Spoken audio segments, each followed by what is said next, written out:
कि अभी भ्रष्टाचार और अपराध की बात आपने अभी कल ही आपके श्रावस्ती जिस जगह बैठे हुए हैं एक बीजेपी का जिला अध्यक्ष 40 लाख की स्मैक के साथ पकड़ा जाता है, इस पर क्या कहेंगे आपके प्रीत? स्मैक के साथ पकड़े जाते हैं। इनके यहाँ बहुत बहुत धाकड़ नेता हैं जिनकी आप तस्वीरें देखते हैं, तो कितनी कितनी बातें करें इनके बारे में। इनके बारे में तो बात भी करना शर्म आती है। सर, लोकसभा चुनाव में पीडीए का फार्मूला था कि सभी पार्टी एक साथ मिलकर लड़ी है। क्या जो आप चुनाव लड़ेंगे ग्राम पंचायत का या जो है, क्या साथ में लड़ेंगे या अलग? देखिए, पंचायत का चुनाव तो कभी सिंबल पे होता नहीं है, और पंचायत का उसको पूरी मजबूती के साथ आम आदमी पार्टी लड़ेगी और गांव-गांव में अपना संगठन निर्माण करेंगे। आपके प्रश्नों दिल्ली में तो बुलडोजर चल ही रहा है, यूपी में भी मदरसों को ताबड़तोड़ तरीके से तोड़ा जा रहा है, क्या कहेंगे? देखिए, मदरसे ही नहीं, मदरसे तोड़े जा रहे हैं, दरगाहें तोड़ी जा रही हैं। हमारे खुद के जनपद सुल्तानपुर में 35 घर सफाई कर्मियों के थे, 40-40 साल से वहां रह रहे थे। मोदी जी तो उनका पैर धोते हैं फोटो खिंचवाने के लिए। 35 के 35 घर जमींदोज कर दिए गए। अभी मैं काशी से होके आ रहा हूं, मैं आपको बता रहा हूं 42 दुकान मकान जमींदोज कर दिए गए। तो मदरसों को टारगेट कर रहे हैं अपने राजनीति के चक्कर में, लेकिन किसी को नहीं बख्श रहे हैं। अभी एलडीए का नोटिस मिल गया है लखनऊ में, वहां भी दुकान मकान सबका तोड़ने जा रहे हैं। तो इसके खिलाफ देखिए, बुलडोजर अगर चले तो किसी भी वर्ग को खुश नहीं होना चाहिए कि आज मुसलमान पे चल रहा है चलो जश्न मनाओ, फिर कल हिंदू पे चल रहा है चलो जश्न। इसका कोई अंत नहीं है, वो अपने साथ नहीं है। मैं चाहता हूं पत्रकार बंधु इस बात को जरूर ध्यान दें। वो कह रहा आई लव पाकिस्तान। वो भारत का दुनिया अमेरिका का पहला राष्ट्रपति है जिसने एक सेना अध्यक्ष को पाकिस्तान के बुला के लंच किया, उसके साथ लंच किया और कह रहा आई लव पाकिस्तान। और पाकिस्तान को यूनाइटेड नेशंस की एंटी टेररिस्ट कमेटी का, यानी कि आतंक विरोधी कमेटी का, पाकिस्तान को उपाध्यक्ष बनवा दिया। और प्रधानमंत्री हमारे चुप है। कल उसने एक और अपमानजनक, भारत को अपमानित करने वाला बयान दिया, कह रहा भारत सुरक्षित देश नहीं है, यहां पे महिलाएं ना जाएं, महिलाएं सुरक्षित नहीं है यहां पे। तो भारत उसको सुरक्षित देश नहीं लगता और पाकिस्तान उसको सुरक्षित देश लगता है। और चीन और पाकिस्तान और बांग्लादेश की मीटिंग हो रही है। तो हमारी विदेश नीति कहां पे खड़ी है? ईरान और इजराइल का तो युद्ध हो रहा है, भारत को किसके साथ जाना चाहिए, क्या कहना है? देखिए, ऐसा है, भारत को अपने हितों की रक्षा करनी चाहिए और अपना हित सर्वोपरि रखना चाहिए। क्यों मैं ये बात कह रहा हूं?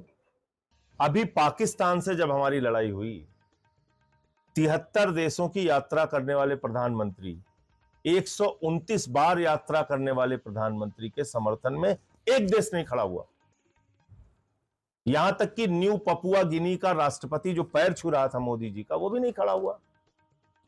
तो विदेश नीति के मामले में आप फेल साबित हुए पूरी तरीके से। पहलगाम में 200 किलोमीटर अंदर घुस के उन खूंखार आतंकवादियों ने हमारी बहनों के माथे के सिंदूर उजाड़ दिए, आज तक नहीं पकड़े गए वो। मोदी जी कह रहे हैं जश्न मनाओ। आर्मी का ड्रेस पहन के उनकी फोटो लग रही है, पेट्रोल पंप पे लग रही है, रेलवे के टिकट पे लग रही है, उनके लोग वोट मांग रहे हैं। कर्नल, ब्रिगेडियर, वायुसेना कध्यक्ष, सेना कध्यक्ष सब मोदी जी को बना दिया है।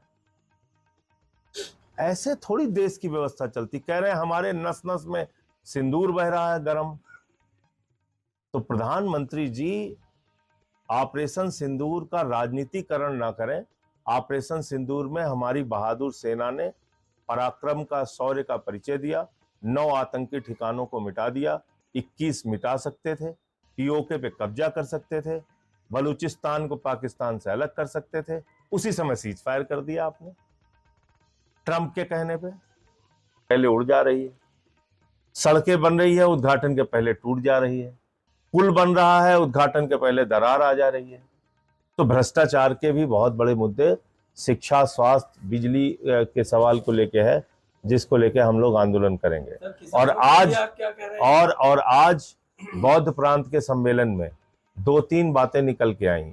एक तो बस्ती के गन्ना मूल्य के बकाये का मामला आया, गन्ना किसानों का। संत कबीर नगर की गन्ना मिल बंद हुई है, उसका मामला सामने आया। गन्ना किसानों का मुद्दा जब मैं गया था पश्चिमी उत्तर प्रदेश में, वहां भी था कि गन्ने का मूल्य नहीं बढ़ाया गया। और जब भी कोई मूल्य मांगने जाता है उसको लाठी से मारते हैं, खाद की बोरी मांगने जाता है तब लाठी से मारते हैं। नौजवानों के बीच अभी मैं गया था प्रयागराज, वहां पे उनसे मुलाकात की। 2 लाख शिक्षकों की भर्ती का विज्ञापन ट्वीट करती है उत्तर प्रदेश की सरकार और फिर डिलीट कर देती है। ना तो शिक्षा इनके लिए प्राथमिकता है, ना स्वास्थ्य इनके लिए प्राथमिकता है, ना सड़क इनके लिए प्राथमिकता है। इनके लिए सिर्फ और सिर्फ एक ही प्राथमिकता है, बुलडोजर। सबके ऊपर बुलडोजर चलाओ। मंदिर है तो चला दो, मस्जिद है तो चला दो, दरगाह है तो चला दो, मदरसा है तो चला दो, सफाई कर्मी का घर है तो चला दो, व्यापारी की दुकान है तो चला दो। एक तरफ बनारस में अभी मैं 42 दुकानें लंका गेट के सामने जमी दोज कर दी गई। 110 साल पुरानी वहां चाची की कचौड़ी की दुकान थी और सारे हिंदू 42 के 42, कोई उसमें मुसलमान नहीं है। अभी अयोध्या में नोटिस पड़ गई है, सब उजाड़ने जा रहे हैं, सारे हिंदुओं की दुकान है। तो ये सिर्फ मुसलमानों के खिलाफ नफरत के भाषण देके ये दिखाते हैं हिंदुओं को, हाँ भाई खुश रहो, जेब उनकी भी काट रहे हैं, दुकान उनकी भी उजाड़ रहे हैं, मकान उनका भी उजाड़ रहे हैं, बच्चे उनके भी शिक्षा से वंचित हो रहे हैं, बिजली उनको भी महंगी मिल रही है। तो कुल मिला के अपने मुद्दे के ऊपर राजनीति को लाना पड़ेगा, ये आम आदमी पार्टी का संकल्प शिविर का उद्देश्य है। Subscribe now and press the bell icon. Never miss an update.